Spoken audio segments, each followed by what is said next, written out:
going on, everybody? So my name is Stefano, and today we're going to check out a backyard garden in a small 6,000 square foot lot. I want to show you guys how much food is actually possible when you change your landscape from ornamental to edible food production. Jim and Cody are going to give us a tour today of their fantastic garden and their fruit trees, and give us a show of really how much food and fruit you could produce in a small lot. What's going on, guys? Welcome to the garden. Welcome. Awesome. So here we're with Jim and Cody, and we're going to check out the garden. You guys want to give us a tour, kind of show us around, Jim? Sure, be glad to. So peach trees, couple peach trees. My wife does kind of the flower part of it. I do the vegetable part. These are cucumbers running into squash. And tomatoes against the wall. They love it over there. So we've been getting a lot of rain. We've been getting a lot of hail. So it's been interesting, and that doesn't usually happen for us. So it's been great. And you guys grow pretty much all your food throughout the summer, a lot of it? Yeah, we grow a lot of it. You know, we start in March with lettuce, and we end in October, September with tomatoes. So these tomatoes will produce, you know, for months once they turn red. And squash. And so it's just fun. We work. I do a soil test to start with and see what's needed and provide that. So I've been doing an organic garden here for 40 something years. Wow. And the woman that had it before me, she was an organic gardener too for 25, 30 years. So wow. It's some good soil. It's kind of clayish soil, so I had to kind of pull a lot of it out and put in nutrients and good bugs, and Cody helps me feed the bugs and get them started. And Cody, you've been working as well, right? Getting this garden up and running, using compost teas. Can you tell us? Jim's my father-in-law. He's been growing this garden since well before I've been around, but I've been lucky to be able to help out the last few years. So we do a dry amendment blend in the spring, which we make based on that soil test. Find out what the soil needs, and as it gets older, it kind of matures, and so less and less it's been macronutrients and more it's beneficial biology at this point. So we're actually going to be feeding a compost tea extract here soon as the plants really heavily transition into fruiting. Kind of perfect timing. But yeah, and then working with soil structure. Our native soils are very alkaline. They're very clay heavy, so creating aeration. Jim's done that with vermicompost. He's done it with vermiculite. We've used rice hulls, and beautiful tilth, aeration and porosity for drainage. So yeah, she's healthy. So here on the left we have, this is like snapdragons, right? Hollyhocks in the back. This is more of your beneficial Hydrangeas. insects. Hydrangeas, Wow. hard to grow around here. They come back too. This one's come back. And it's kind of fun doing that stuff. And great for your pollinators. Little bee sanctuary. Partner planting. Lots of hollyhocks and. Oh yeah, there's like. And the sunflowers, they're about. And what, the 12 feet sunflowers tall? are my weed. Yeah. And so they're really good. They provide shade when plants are growing up, and then I kind of have to pull them. And in this case, the squash are growing up the sunflowers. So it's kind of good. What kind of squash do you grow? Just there's like 6 different kinds. There's spaghetti squash there, and these are beans here down below. and those are beans. A couple, 3 different kinds of beans. Again, we were talking about it earlier. We did some rotation within the garden this year. These used to be squash, and we were having some CalMag deficiencies and some fungal pressure.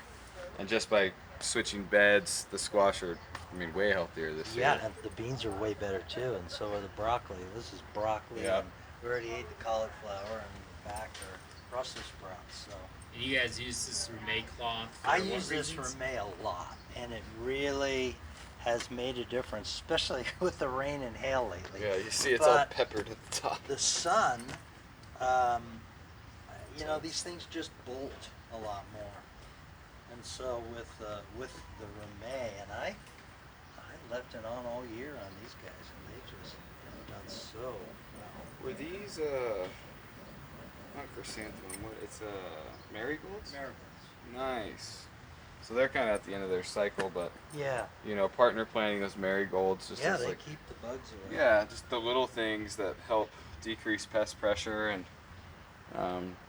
yeah, kind of create a more holistic approach to the backyard gardening.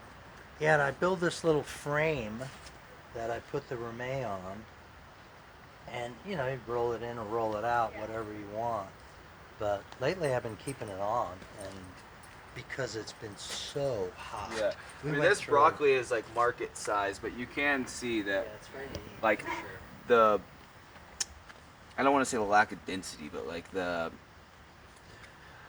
the way that it wants to bolt. It's just the way it's because of the sun here, you know, and you can see Yeah. water damage. Like See, this and is that one's sticking that's what I was out. about to say. And so this one is getting more intense sun pressure as well as all the weather we've been having. So, you know, you can really see that kind of looser structure. And I ate all the ones in the middle. Yeah, but and Jim, what are you gonna do with all this cabbage, man? I make sauerkraut. Right. I mean, we eat cabbage, but Can't eat this I much. really like making sauerkraut, and it covered in those really made a difference too. So I just keep them on. Yeah. And it's a lighter Remain. I have a heavier Remain fabric that I use when it gets cold. It raises the temperature 4 or 5 degrees. We can bring it down, and so these little frames work really good. And then over here we have my little Italian garden, which would be eggplants and peppers. You make it a tomato sauce, eh? I'm making the sauce The real good sauce. because I gotta have a lot of sauce with all those tomatoes. Tomatoes. And so I grew these peppers I grew a lot of this from seed. I grew all these peppers from seeds, which is Yeah, when did we crack those? It's probably really about great. Yeah, like February. Valentine's Day. Yeah. And so That was a- basil, we make a lot of pesto. We're gonna have to make a lot more pesto, and then we get wild dill, and cilantro is like a weed in this garden, this is some garlic in here, but this was all rhubarb. I have this rhubarb that is this. It's probably this big, and we put up some rhubarb, and this was all lettuce. So we'll plant that again. And raspberries have taken over here. They kind of were on the other side of the garden, and they moved. Migrated themselves. They migrated. We might be able to take the birds for that one. Wow, that's where they want to be. So it's great. But they are rhizomal. That's odd, huh? And then you got even grapes growing here. And I got grapes, and Can you tell he's Italian? A little bit. and these gooseberries are whatever they are. Currants. Currants. They have just shown up. And the honeysuckle. We need Honeysuckles those. grow a lot. What I love about this garden is you blended ornamental with edible. You know, it's not just like, hey, this is how much we can grow food-wise. It's like, hey, look, Right. there's a snapdragon. Look how awesome it looks. You know, it's Yeah, blended in with, oh, there's the grapes. yeah. You know, and then And the, the mint. cilantro. Yeah. And the the mint. mint, which is like That's what I was gonna say. Over here, you have kind of your invasive beneficials. You've got the mint growing. these two guys keep each other in check. Yeah, they're growing They wild. fight each other because And then- the comfrey. You know about this, right? Yeah, to make teas, right? So Right. traditionally used as more of a wrap. For bone healing. Bone healing, any sort of skin issues, bruising. I mean, more on Yeah. the bodywork side, but it's also a chop and drop crop, so used as like a green mulch or a green manure. Yeah, and this is what I love the most is tomatoes. And it's a south-facing wall, which really heats them up, so they just love it here. How many pounds would you get out of just even this little section here? Oh my. I mean, it's like 300, You 400 know- pounds at least. Probably. It's very Mediterranean. That's it. You definitely have some Italian blood in you somewhere. Absolutely. Absolutely. This guy's 100% Italian. Oh, then that makes all the sense. Lavender. Lavender. Just the idea that, any space you can fill with ornamentals or annuals, you can instead fill with something that's going to come back, it's going to benefit the ecosystem. Even being in town, we're still part of an ecosystem of pollinators and beneficial insects and, even beneficial microbes all around us, right? And so growing stuff like lavender where you could put some annual flowers and aren't going to do anything. More raspberries. More raspberries here. I love that they've done so well this year. Yeah. Water. All that rain. And then I planted some blueberries here just to play around. Got about 9 blueberry bushes, hopefully. And then this Is that more gooseberry in the back, Jim? Yeah. Those are like black. got some currants.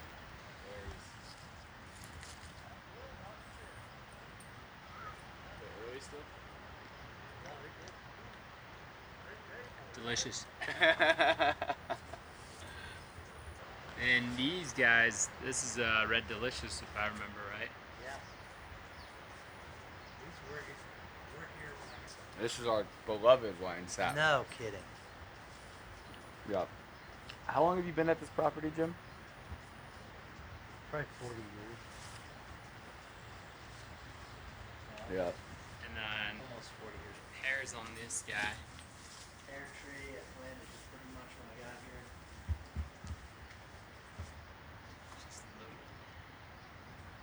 And, Yeah, and this is a relatively low fruit year for us. yeah. We had a late freeze and We had a big year last year. We worked hard. So we're kind of saying, oh, it's okay. And Cody was mentioning, here's the comparison, right? You have this lot, and you guys pretty much have all your fruit and veggie needs, your sauerkraut over the winter, and then if we look even here just next door, it's just grass. Right. And it's utilizing the same water, if not more, and there's no food production here. Which is just so impressive, right? It just goes to show you is you guys are participating in the natural system. It's hard here next door, you're only going to cut it for a lawn. That's about it. It's not serving all the animals, pollinators, bees. These are just some of the things we have left. These are the dried apples from last year, and we just have a dryer. And these are just the best. Then we make a couple different kinds of pickles. These are the sweet variety. And then we have a dill pickle, which we have none left. And then this is the sauerkraut, last bottle, last jar. And then we make this applesauce, especially from the wine saps. It is pink. yeah, the color. I mean, it's frozen, but it's pink. And boy, is it tasty. You don't put anything in it. It's Pure wonderful. raw. It's wonderful. So we freeze a lot of stuff, we can some stuff, and we dry some things. So keeps it balanced.